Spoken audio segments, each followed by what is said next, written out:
पंडित जी, ये मैंने सुना है, आप ज़्यादा स्पष्ट बता सकते हैं कि जब भी आप स्पेशली अपना हाथ किसी को दिखाते हैं या कहीं रीड कराते हैं तो सार्वजनिक नहीं होना चाहिए वो जी। ऐसा क्यों? देखो, ऐसा है, व्यक्ति को अपना भाग्य और अपना हाथ पहली बात किसी प्रमाणिक व्यक्ति को ही दिखाना चाहिए।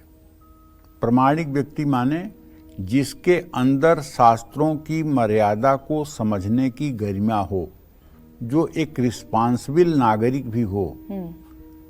ऐसा न हो कि आपको सिर्फ खराब बताकर, आपको डरा करके वो अपना उल्लू सीधा करे कि मुझसे ये सीआर सिंह ही ले लो, मुझसे ये हत्था जोड़ी ले लो, मुझसे ये नगीना ले लो, मुझसे ये रुद्राक्ष ले लो, तुम्हारे कुंडली में इतना खराब है, तुम्हारा एक्सीडेंट होने वाला है, तुम्हारा अब संतान खराब होने वाला है।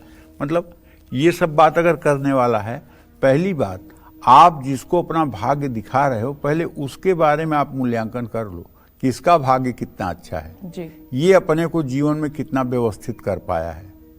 और केवल पैसे से व्यवस्था व्यवस्थित नहीं मानी जाती है, उसका जीवन, उसका आभा मंडल, उसकी यश कीर्ति क्या कह रही है, तब आप अपना हाथ दिखाइए।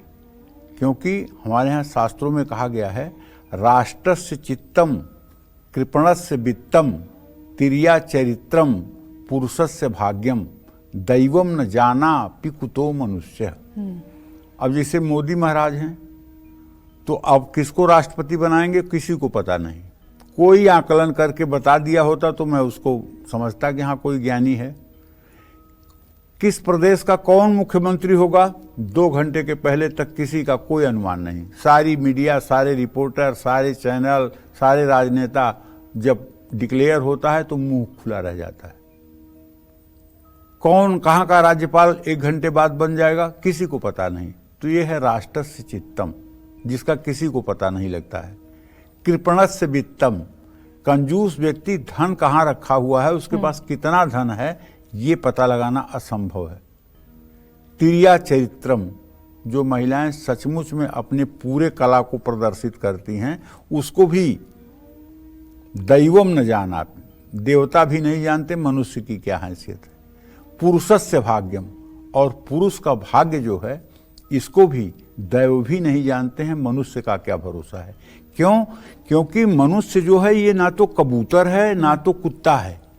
जैसे कबूतर के भाग्य में जो लिखा है वही होगा, और कुत्ते का भाग्य 2 है, एक तो घर घर डंडा खा करके दौड़ेगा और दूसरा है एसी में बैठ करके और चलेगा और एसी कमरे में सोएगा और सब प्रकार के अच्छे अच्छे व्यंजन पाएगा और आनंद से व्यतीत होगा। ये तो उसके पूर्व जन्म में जो प्रारब्ध किया है उस हिसाब से सुख दुख मिल रहा है।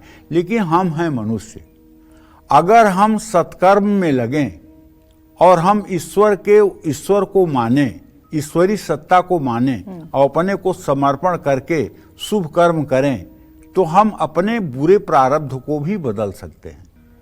हम अपने बुरे प्रारब्ध को भी बदल सकते हैं। कही जाती है पंडित जी, मनुष्यों के लिए ही कह रहा हूं। नहीं, ये बात कही जाती है कि पिछले जन्म के कर्मों का आप भोग रहे हैं। इसमें 2 कारण है बेटा।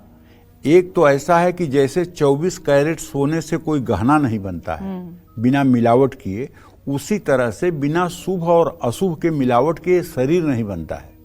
शुभ और अशुभ दोनों के मिलावट से ही शरीर का निर्माण होता है। अगर अशुभ ज्यादा होगा, अशुभ ही अशुभ होगा, तो आप नरकादि योनियों में भेज दिए जाएंगे। अगर शुभ बहुत ज्यादा होगा तो आपको स्वर्गादि स्थान पे जगह मिल जाएगी। लेकिन यदि शुभ अशुभ दोनों है तो आपको मनुष्य देह प्राप्त हो जाएगी।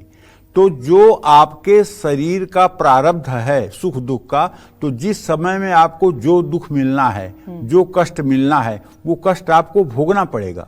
लेकिन यहाँ आने के बाद भी आपके ऐसे तमाम कर्म होते हैं, व्यक्ति अपने सीने पे हाथ रखकर सोचे कि जो कर्म हमारे द्वारा हुए हैं अगर वो प्रकाशित हो जाएं तो उसका क्या दंड होगा, जरा सोच कर देखो। तो कितने ऐसे कर्म होते हैं जिसकी इतनी बड़ी सजा होगी कि शायद आप भुगत नहीं पाएंगे।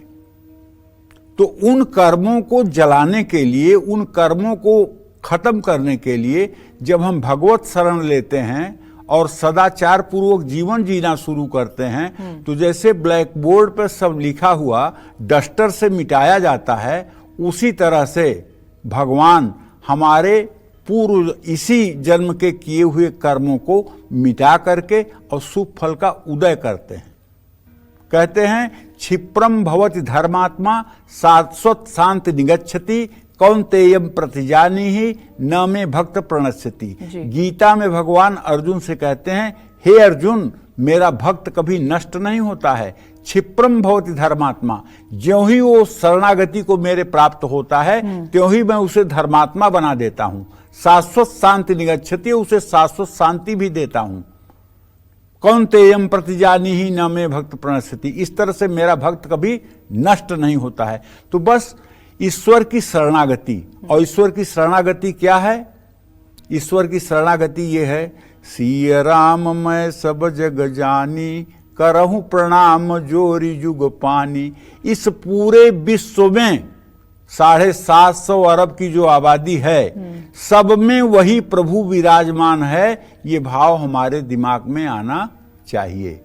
और जिस दिन हम आंख बंद करके ये सोचें कि क्या इस संसार में कोई मेरा बैरी है, कोई मेरा शत्रु है, और जवाब यहाँ पे ना में आवे, तो समझ लेना कि मैं प्रभु के सन्निकट हूं। और अगर जवाब ये है कि कोई दुश्मन है, तो अभी आप प्रभु के पास नहीं हैं। जय मां विंध्यवासिनी। दर्शन 24 यूट्यूब चैनल को लाइक करें, शेयर करें और सब्सक्राइब करें।